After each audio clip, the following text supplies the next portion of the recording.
Hello, welcome to the match reaction video here on Latte Firm. Aston Villa 2, Arsenal 1. Not the best day for us, not the best weekend for us, but there is a lot to play for still. So let's not lose hope and go absolutely mad. There is a lot to dissect about today's game. And first up, I just want to start by praising Villa. I said it in the late night lounge last night. They are in absurd form. 8 wins out of 9 in the Premier League. Now 9 out of 10. They were just 6 points behind us after a really tough start to the season. And I think they beat us fair and square today. I couldn't have argued that a draw wouldn't have been a fair result. But in the end, they got the win. And sometimes you just have to doff your cap and say, right, we got beat. That said, there are lots of things to discuss. I want to talk about the lineup. I want to talk about the rotation. I want to talk about individual mistakes. I want to talk about things that I thought went wrong in today's game. So lots to chat about. I want to get you involved as well, watching in the chat. I've just got home from Villa Park. It's been a very, very long day. But I hope you're all well, despite the result. And we've seen some Barclays action. So we will take a look at the league and where that sort of leaves us towards the end. A warm welcome if you're tuning in for the first time. And of course, if you are, please do, of course, subscribe to the channel if you enjoy the content, or don't, entirely your choice. And welcome to the show. Let us go to the chat and see what you guys have been saying. Right, therapy needed. First up says whole milk. I'm hoping this is going to be a two-way street. I need therapy myself. Danny, welcome to the show. Says one game too many does seem to be the theme of these weeks with 3 games. Tired legs, poor decision making. Definitely need to make the most of the next 2 weeks being kinder than most to recover. Yes, is the answer to that. We have a big enough squad, Danny, to be coping with the tiredness and the legs. I mean, we're 15 games in the Premier League, and we're maybe another 6-7 games on top of that in cup competitions. There's no reason for us to be exhausted. We've got a rich squad. Arteta's not using it. Latif says he's just disappointed. I know the feeling, man. It is quite difficult to take when you lose a game, especially after a run of 18 games undefeated in all competitions. It's going to hurt your pride. Viggs, welcome to the show. Says people are being way too hyperbolic on socials. However, Arteta got the lineup wrong, but corrected it. Players lackadaisical after we scored. Marino dropping deep against a mid-block. Overall, poor. Yeah, there's a lot to dissect. High as a kite says title dusted. We always crumble. Come on. Let's not do that. I respect your opinion, but it's the 6th of December. We're top of the table. We've played 15 games. There's a lot of football to go. 23 games to play. The title is by nowhere near over. I've already accepted we ain't winning the league. Things makes things more easier. Well, good for you. Jamie says, FK, I told you to take the draw because I could see them nicking at the end, which I was right. Yeah, listen, we said it on the late night lounge last night. We were all giving our predictions, and I sort of reinforced the fact that it's a tough place to go. Would you have taken a draw? I was tweeting it all sort of last night in bed in the early hours of the morning, just for those who were awake. Would you take a draw? Staggeringly, most people came back and said, no, we're going to win. At 1-1, of course, I was happy. In the last 10 minutes, I was thinking to myself, look, just take the point and run. If you can't win, don't get beat. But in the end, of course, the winner came, the dagger at the dying death, which was very, very frustrating. Louis says City scored some outrageous goals. If they keep it up, we are screwed. Yeah, Manchester City, of course, will be enjoying this weekend. We've had a few hate watch weekends that have gone our way in recent weeks, and now the tables have turned. And we just got to suck it up. Come on, get a grip. Get hold of yourselves. Danny says, can't blame Arteta for Gabriel. He should have had some sense not to risk injuring himself in a friendly when he was in the red zone. Look, you can't knock a player for wanting to play for his international country. And it was, of course, at the Emirates Stadium. And he's had his hands burnt before with the Brazilian national squad at international competitions. So there is that, but the club could have been more influential. The player should take much more of the responsibility, and it is, of course, us who suffer in the end. Awais Welcome says, twists and turns in the title race. That is how it's going to continue to be until May. Important to put a strong performance in versus Wolves, and hopefully Saliba will be back. We, of course, go to Bruges in the Champions League on Wednesday. I'm expecting a significant amount of rotation where possible. Because some of the boys do look very, very leggy. Eza was very poor all round today, sleeping at the back post for the goal, nothing going forward. Of course, hauled off at half-time. However, I think he should be better utilised, closer to goal, like Martinelli was versus Brentford. And he could start by getting new boots. It was like Bambi on ice. He was slipping around every 5 minutes. What is that about, Ebbs? Come on. AFC 777 welcome says, we love the team in the good times, and we love the team in the bad times. Come on, you Gunners. That's what I'm talking about.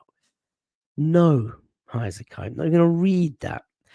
Tiles number 14 says we might as well give Arteta the whole season. No trophies. Bye-bye. He can take Odegaard with him. Oh, dear. I saw a lot of anti-Odegaard talk on the timeline. I got to say, Wally and I were at the game today. Odegaard looked good. He was trying. He wanted the ball. He was showing for it. He was on the ball quite a lot. I'm convinced people see the game differently when you watch it on TV and when you're in the stadium. I think the camera, when you're watching at home or in the pub or whatever, follows the ball, and in the stadium you can see all the stuff that's happening off the ball, and you can focus on the behaviors and the actions of some players off the ball. I don't think he was that bad. I don't know. You guys let me know. Melissa, welcome to the chat, and a warm welcome to all of our Patreon members and channel members. A reminder, Tom, you are the lucky winner of a shirt and a name and number of your choice, my friend. You were drawn out of the hat. Thank you for your support of the channel. It goes a very, very long way because I refuse to work with betting companies. That shirt will be on its way to you very soon. Melissa says, evening all, not the best of days. Disappointed, but we move forward. Exactly. You just got to dust yourselves down. It took a goal from Emi Buendia in the 95th minute of time at Villa Park, where Villa have been imperious of late.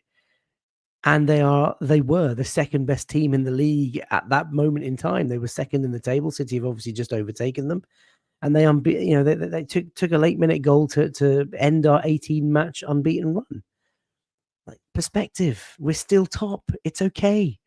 Good for life. It's such a blow to lose that in the last seconds that we did. It actually ruined my day. Let me tell you, my man, I was inconsolable for a good hour and a half.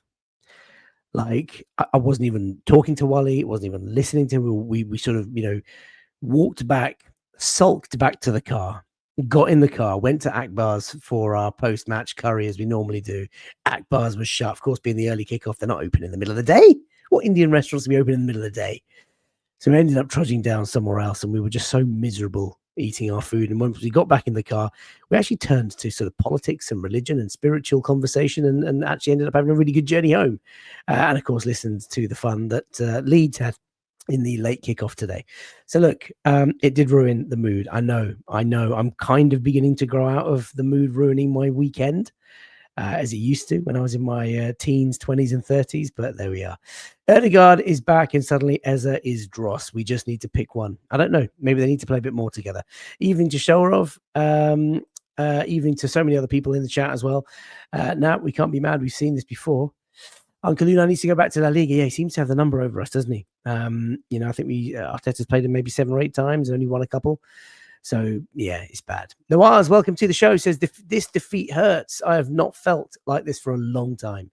Feels like Michael Owen's goal versus Arsenal in the FA Cup final. There's been a lot of pain since that goal, let me tell you. But I appreciate the sentiment, man. It's never nice to lose a game, especially a big game, especially after what's been such a feel-good season so far. With a cracking sort of 14 days from the North London derby, Bayern Munich at home, Chelsea away, of course, where we did drop points, but it was an enthralling game, and then Brentford in the week to go back 5 points clear. I woke up this morning really, really excited. I woke up this morning thinking, going to go to Villa Park, put on a performance, make a bit of a statement. It'd be a massive, massive win for our title chances, and I thought I'd be coming home happy with a belly full of curry.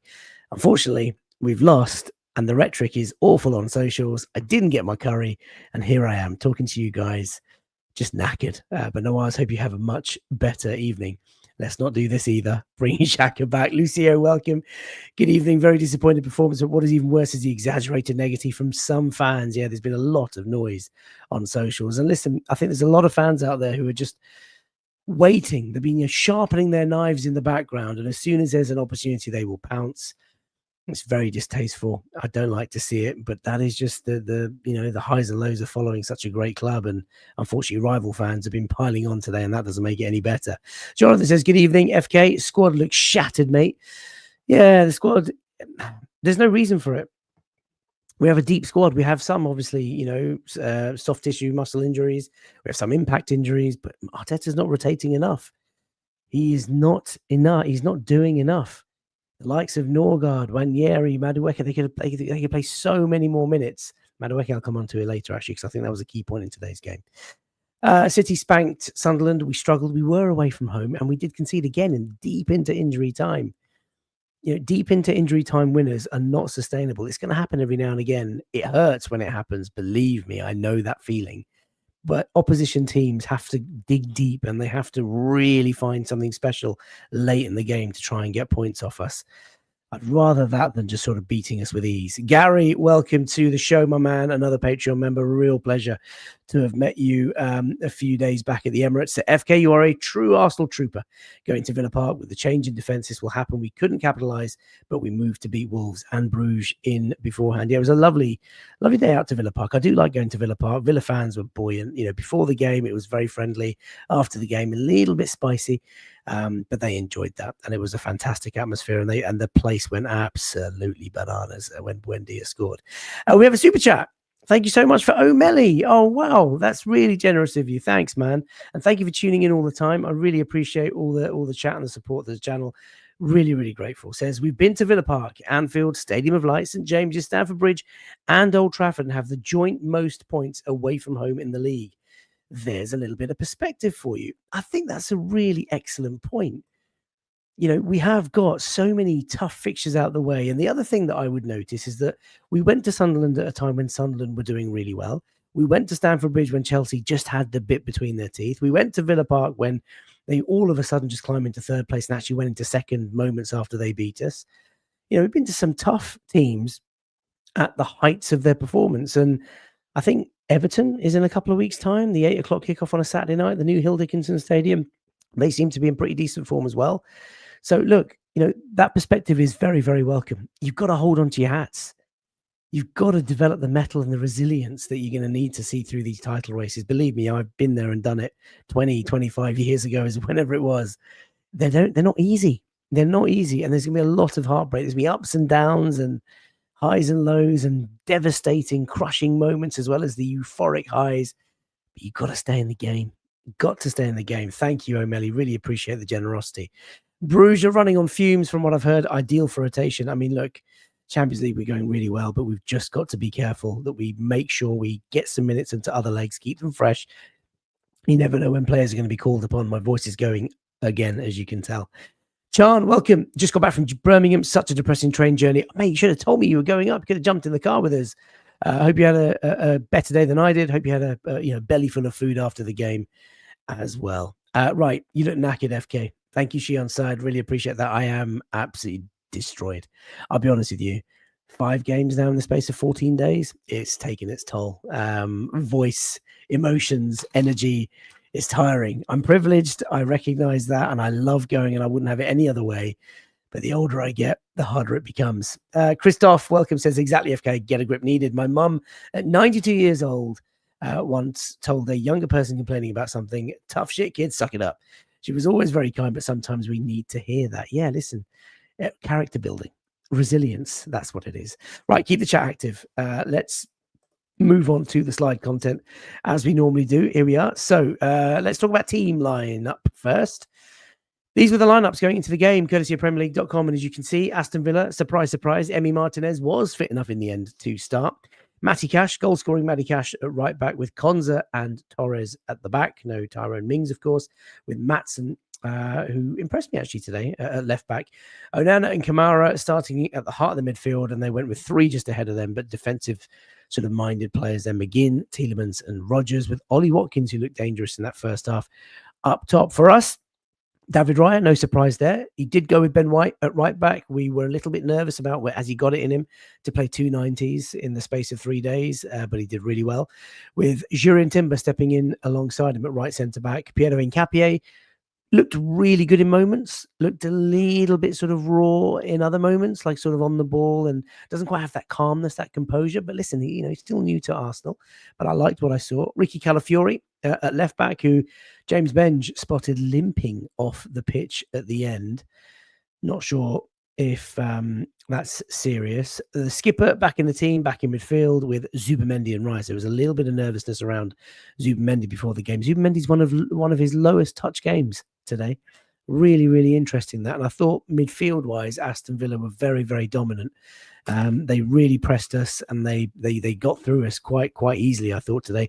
Declan Rice with Bukayo Saka on the right-hand side. Saka coming off, I think, was a turning point for me, and I'll explain more later. Marino up top, who didn't really have a good half, and neither did Eberechi Eze. And we'll talk about both of those two later. But listen, as far as lineups go, we had 4 forwards on the bench. We could have started any of those guys. But yeah, just the same team, same players. Shion Sai says, I need Rice, Zubi, and Timber on the bench in the next Champions League game. Love our manager, but I just don't understand the lack of game time for Norgard. T-Sate4422 says, where is Norgard? Indeed. You've got to try. You've got to try and play some of the players that you've bought. Look, I love this team, says, woo! But Erdegaard returning is definitely worrying. I'll support anyone that dons the shirt. A team going for top 4, perhaps he makes the squad. Wow, that's a bit harsh in my opinion. Welcome. Vizal007 says, forget about the rhetoric on socials. Go read the comments on Arteta's post-match interview on Haters TV. Those are the real fans. Is it positive or is it negative, Vizal? Please do tell me, because I'm hoping it's positive. Stay off some socials, guys, says Guna for life. Bryn says, I'm worried about Manchester City. Now, we should be worried about Manchester City anyway. They are a top team coached by a top manager with an enormous amount of talent in their squad and a goal-scoring monster up top. They have the pedigree, they have the experience, they've got Premier League trophies and titles to show for it. We should be worried about City. Nothing changes. The fact that they've won and they've reduced the gap to 2 points today doesn't mean that they're any more or less of a threat for me. They are a top team and they're going to be in this race. We have to be competing with them. That is what it's all about. Aston Villa at the Emirates at the end of the month. Yeah, listen, they seem to be a bit of a bogey team for us. I'm hoping that we can return the favour at the Ems in just a few weeks' time. Donald says, order a good curry from the local takeaway, FK. Curry and wine. Get a good hot soak before bed to relax the mind. That sounds fantastic, man. Shim says there is a reason for it, FK. It is that Arteta does not rotate adequately. I think there's going to be a lot made about this now over the next few days as we find out more things about some of the injuries that we've got in the squad. I mean, Saliba's injury story is comical. Being injured by a clash with a coach. I mean, what the hell? But let's see. Got to get some tea, and Honey Mate will help the voice.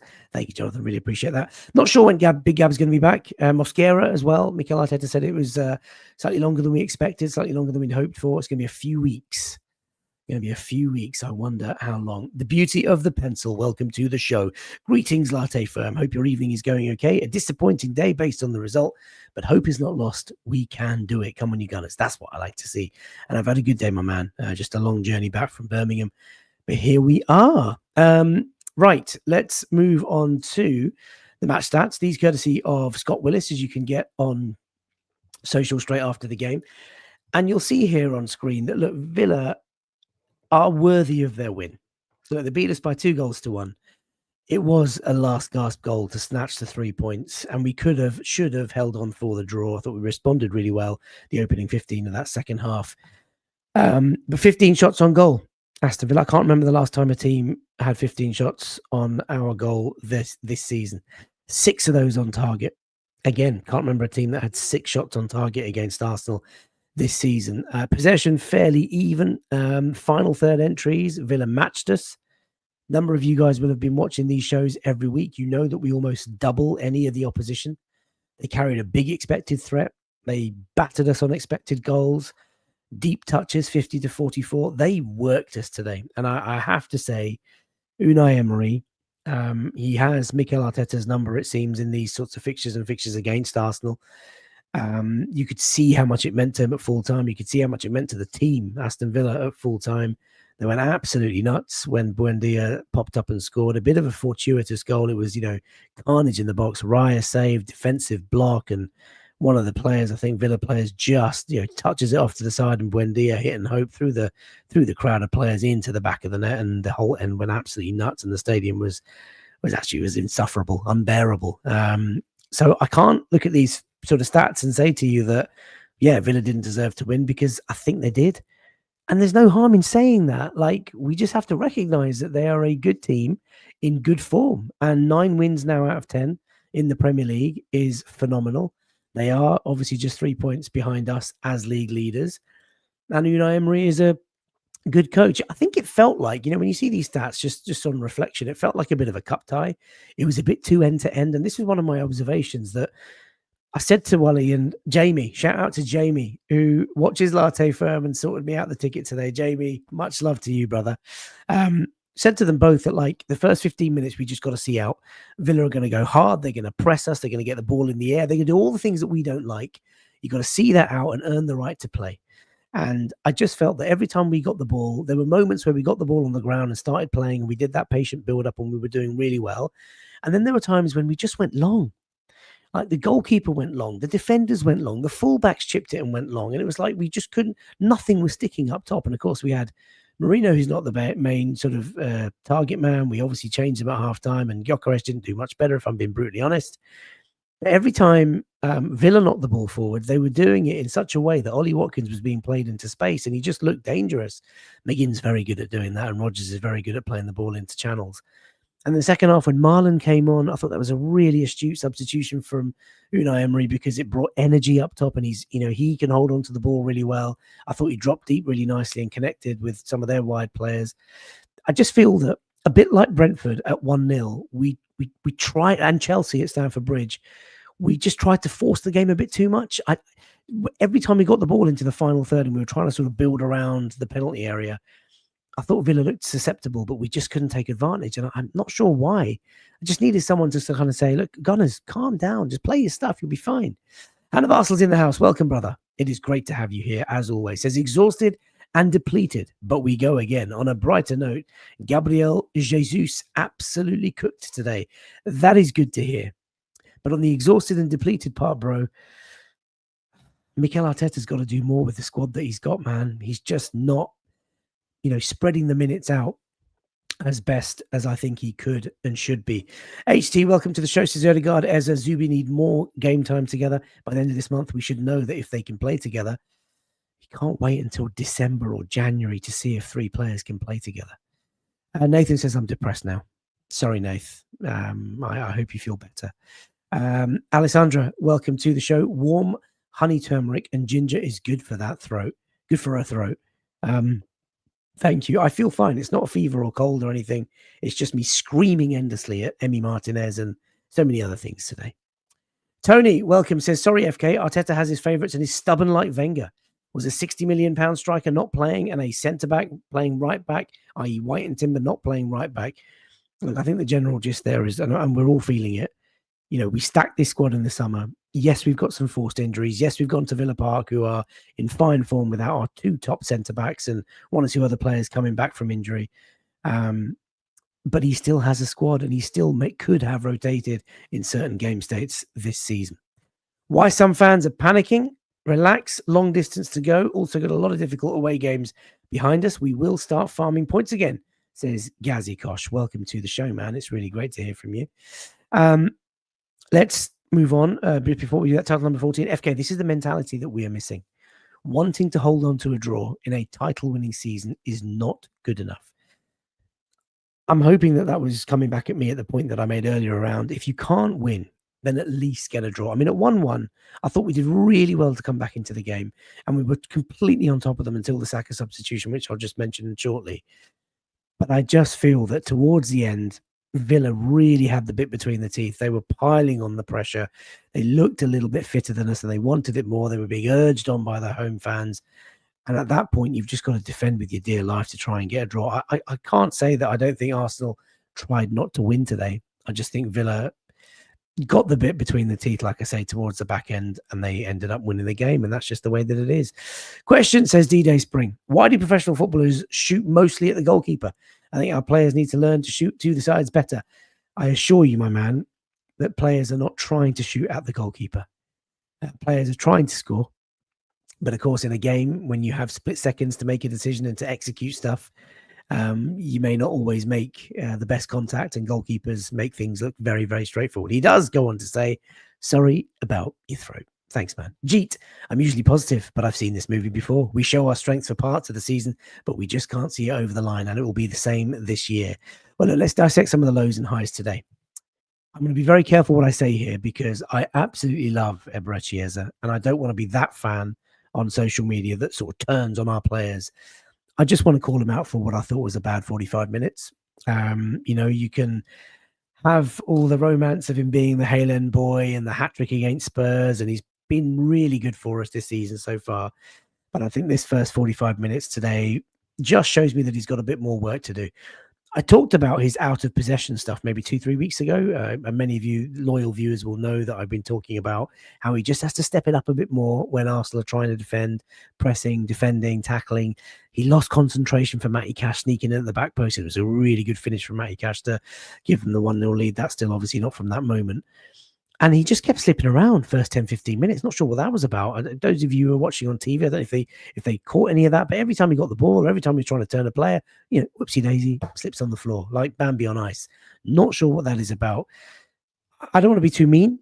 I think he's going to be a fantastic signing for us. I think he's going to be a great player for the squad. He's obviously a technically super, super player, but I thought he was not great today. That could be an impact of Odegaard coming back in and him being pushed out wide. It could also be an impact of Villa just being a good team. Maybe a bit of fatigue coming in. He's had 4 or 5 big games in the space of 2 weeks, and a number of reasons. But I don't want to be too mean. But I just think we need more from Eberechi Eze. And in other games recently, like at Chelsea, he's got to show for the ball more. He's got to get involved more. He's got to want it more. The team have to go looking for him. Yes, I get that. But there are times when he just gets carried like a passenger. Want to see more. FK Ezekiel can't play on the left-hand side. Either he does or Odegaard does. What are other thoughts on Eze? Anything else coming through? Eze has to understand how important our off-the-ball work is to our play style, says Manny. I think you're absolutely right. Absolutely right. Rohan, welcome, says Eze needs to learn the trade of defending when playing on the wings.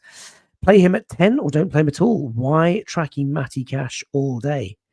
Marino, this is another low. Diabolical, but I'm not going to be critical of Marino.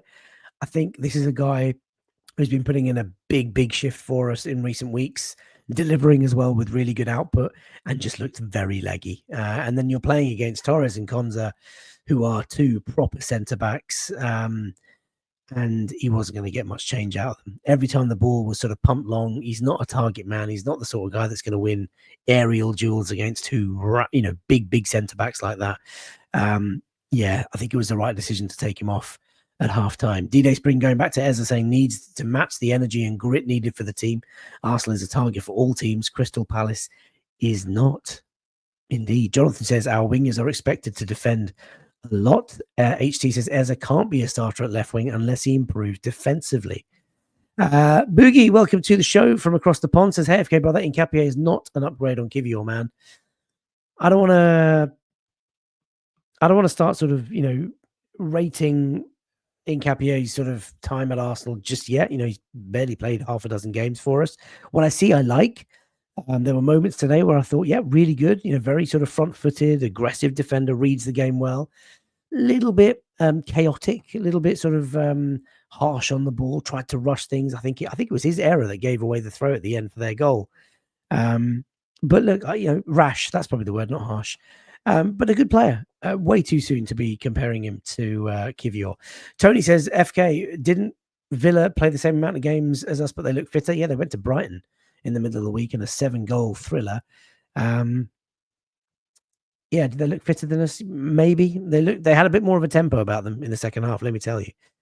Jonathan says, don't be harsh on Marino. He was shattered, mate. Well, yeah, exactly that. I don't think I was harsh. She on side says, needed Gyökeres to start to today's game. Guna for Life saying exactly that as well. So look, those were the 2 sort of lows from the first half. She also goes on to say, I will not entertain Nkapie slander. He was good today. Dwayne says, you guys just love to blame players and not the manager. That's funny. Dwayne, have you not been watching tonight's show, man? Like, you have a user profile that I don't recognize. So you may be new to the channel. I literally opened by saying that Arteta does not rotate enough. He has to take responsibility for that. There are things in the game, individual mistakes, that comes down to obviously, mistakes from players, and that's fine. But, having players who don't look good, don't look fresh, don't look sharp, haven't quite got the energy, don't work hard out of play, that comes down to the gaffer. But he did address it. Half time, brought on Leo Trossard. And of course, it was Leo at the back post who got us back into the game. I thought we started the second half really well. Came out really early. Villa came out a couple of minutes later. We got the ball down. We started playing our game. Nice one-touch movement, passing, build up outside the box. Ball comes across from Saka. And then Leo Trossard poking home after the ball sort of bounced about and ricocheted over to him. Annoyingly, had to go off with about 5 minutes to go. I don't know why. We all assumed maybe fatigue or injury. Martinelli came on and didn't really do much. But yeah, I thought Trossard was a real plus. And he has been a massive plus the whole season so far. So I'm really hoping that he's going to be a positive for the remainder of the season. Rohan says, catching the live show after such a long time. Always a pleasure listening to you, FK. Good days ahead, God willing. Thank you, Rohan. That's a very, very kind message, man. Really appreciate you as well. And thanks for tuning in. Thanks for watching. Hundreds of you watching, by the way, live on YouTube. If you're enjoying the content, whether you like it or not, please do drop a like on the video and subscribe to the channel. Really help the channel out. I thought Nkapia was all right today, says Melissa. Yes, he made a poor choice, but he was generally very good. AJ De Envoy says, my issue is that the complete freezing out of Norgard, Rice, and Zubimendi. Sorry, my issue is the complete freezing out of Norgard. Rice and Zubimendi are on their knees. Yeah. Zubimendi, I'm really worried about. Rice, obviously, you guys know I'm so worried about. Offside trap with Grande says, FK, you seen the Salah quotes? No. Please tell me more. What's happening? War at Liverpool. Salah versus Slot. Ooh, entertaining. Well, let's finish this up and you guys can tell me what's going on. A key turning point in the game for me was this. And I don't know if it's to do with Bukayo Saka and tiredness. And listen, I've just slated Arteta for not rotating more. But I felt, and this chart shows it courtesy of Opta Analyst, our partners here, 50%, almost 50% of our attacks were going down the right-hand side. And I felt in that second half that Saka, White, Ødegaard, they just had that familiarity again. They were beginning to click. And then when Saka went off, especially with the fact that we got Bruges and Wolves coming up in the week, and maybe those are two games that he could have sat out, Madueke coming on just stuttered us a little bit. No criticism of Madueke, but he's not Bukayo Saka. And I really felt that at this moment was a real turning point for us from an attacking perspective. Let me know your thoughts. Hand of Arsenal says, what phase is Akbar's in? They were shut. I can't believe it. I was so gutted. Wally and I were crying in the car, let me tell you. Shion Sai says, we love some Liverpool drama. What's happened? What has happened? Salah has said he's been thrown under the bus. Jonathan, civil war at Liverpool. Oh, I'm getting excited. Snobblesley has also shared some spicy quotes. I love it. We were listening to the Liverpool Leeds game on the radio on the way back home, and the last gasp equal. I can't wait for Match of the Day for that. By the way, tell me, chat, do you guys watch Match of the Day on days that we lose games? Wally just can't do it. I always watch highlights of games on Match of the Day, even if we've won or lost. But you guys, let me know. Here we go. HT is the quote. Salah, I can't believe it. I'm very disappointed. I've done so much for this club. Everyone can see that over the years, especially last season. I feel like the club is throwing me under the bus. Wow. Do you know what really irritates me? Liverpool are somehow going to sell this guy to a Saudi Arabian club and get them banked like £100 million in January. You just know it. Hand of Arsenal, here he is. This is it. This is the reason. This is the reason why you are here, brother. Saka has had flu since Brentford, by the way. I take it back. Well, I don't take it back because I still retain that actually him going off, and if he's playing with flu, that's insane. But him going off was a turning point for me. But listen, if he's... wow. Hand of Arsenal just come in saying, check Fabrizio tweets. Salah has gone. Guys, get your phones out. Let me have a look. I will read out whatever he's done. Fabrizio Romano. Let's have a look. Here we go. Breaking. Mo Salah. It is very clear that someone wants me to get all the blame. The club promised in the summer a lot of promise for me, and so far I'm on the bench for 3 games. All I can say is keep the promises. On his future, he says, we will see what happens. In my head, I will enjoy the game, even when I don't play, but we will see what happens. It's at Anfield. Say goodbye to the fans. Go to AFCON because I don't know what will happen when I'm there anyway. Don't even know what that means, Fabrizio. Come on, son. Wowzers. Arnie Slot versus Mo Salah. Well, amazing. Absolutely amazing. They signed this guy up on a, £400,000 a week contract for a long time. Wow. And she on side, yeah. Saka had a flu. He's been solid these 2 games. He's a legend, absolute legend. Let's move away from this. Let's talk about the dagger at the death. And listen, this is going to be very painful for us. But listen, it's important to talk about. Not every week is going to be the way that we want it to go. And listen, making content and driving home from an away game is particularly difficult when you lose. I look forward to tuning into you guys and chatting to you guys just to try and get a few thoughts off my head. And I know it's all one way because I'm just talking to you, but I do love engaging in the chat. But it was a goal at the end, like I say, 95th minute, 94th minute, whatever it was, right in injury time, potentially the last kick of the game.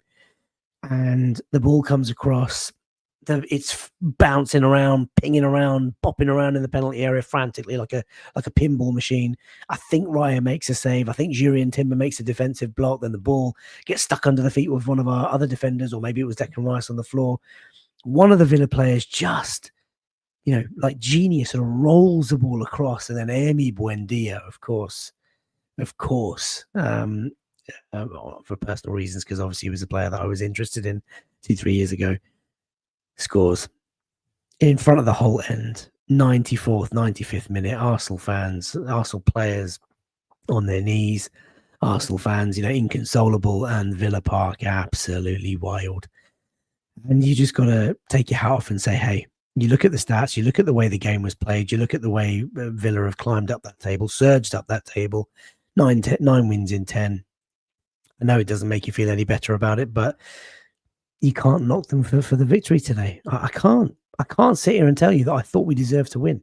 I can tell you that I'm disappointed we didn't hang on to the draw. I can tell you that I'm disappointed that we've not won, of course. But yeah, they played well.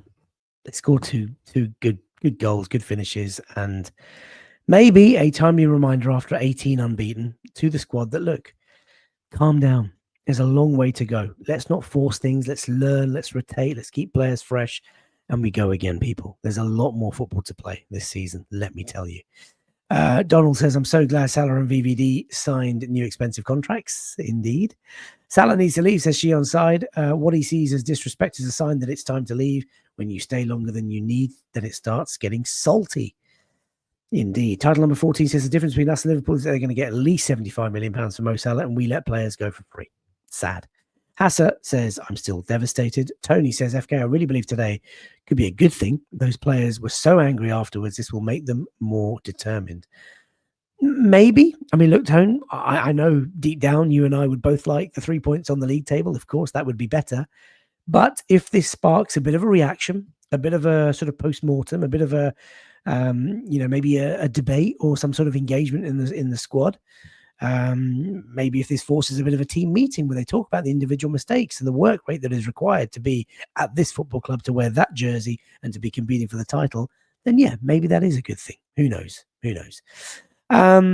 So where does it leave us, ladies and gents, boys and girls? It wasn't the best weekend. A certain bald man in Manchester will be very, very pleased. But that is the league table. And the bottom line is we are still top. 15 games on the board, 23 to play. We are still top. Do you know what? It doesn't even matter that you're top on the 6th of December. I think you just got to be in the mix, in and around the sort of top 3, top 4 until, Feb, March time, and you've got to go on a run. It would be nice, obviously, to, rack up as many points as we can to give us that little bit of daylight between us and City, because we know that City have got a 12, 13, 15 game winning run streak in the second half of the season, in them. They've got the pedigree of doing that. And that's Pep always sort of says that. But it's, the reaction today has almost been like, it's all over. Arsenal have bottled it. I've seen all the headlines. It's, this is it. It begins. No, it doesn't. We've been phenomenal this season. We've been really, really good. We are absolutely crippled by injuries at the moment. The big boys have to come back. Our 2 centre-backs, centre-forwards, any striker. We've got some big players coming back. Do not get carried away. Keep the faith. Right. Hamid says, expected a narrow game with tiredness and injuries. Too many games that are 50-50 due to Unai matching Arteta. Yeah, Unai Emery does really have his number. Beauty of the Pencil says, we finished at exactly the same spot at the end of May, top of the table. Tony says, question, FK. All the Villa fans thinking they're in the title race. So with Chelsea, City are the danger. Are Villa in the title race? Look, I commend Villa fans for thinking they're in the title race. You got to believe. You got to believe. Doesn't matter who you support. When you're in the highs, enjoy the moment, cherish it, live it, drink it, sleep it. Let them enjoy. Let them romanticize. Right. That's the beauty of the sport. Do I think Villa are in the title race?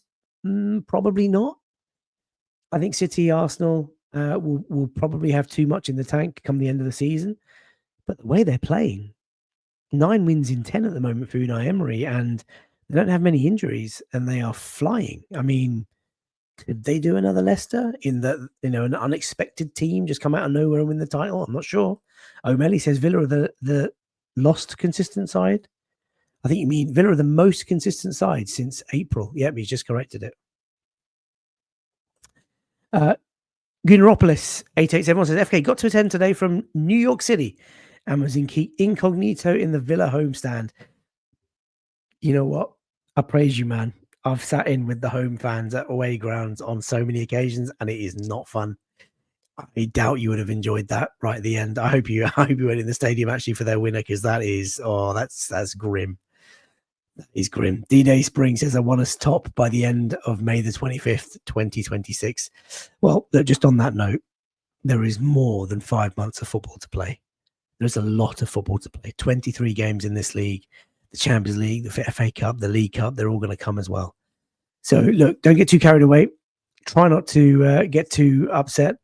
There's a long way to go. And sometimes you just got to doff your cap and say, look, we lost to a good team, but it was close. And it took a last-minute winner to get that dagger and to win. Thank you, everybody, for tuning in. Really, really appreciate all the love, honestly. O'Malley as well for the super chat. It goes a very long way to supporting the channel. Like you guys know, I refuse to work with betting companies. Tom Clare, that is one of our Patreon members, wins a shirt of his choice with a name and number. I did send you a DM on Patreon.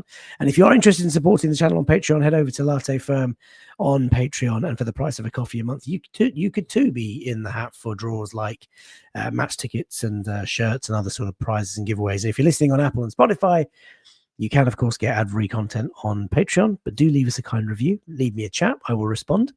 And look at all of you lot. Lovely, lovely people. Rohan, this is very thoughtful of you. Hope Wayne's daughter feels well. Take care of you. Thank you so much. Really appreciate it. Let's go and enjoy the Liverpool drama. There's always Liverpool there's always someone to cheer you up. Cool. Take it easy. Sleep well. We'll be back at some point. I'm going to go to bed now and I need to pee. Bye for now.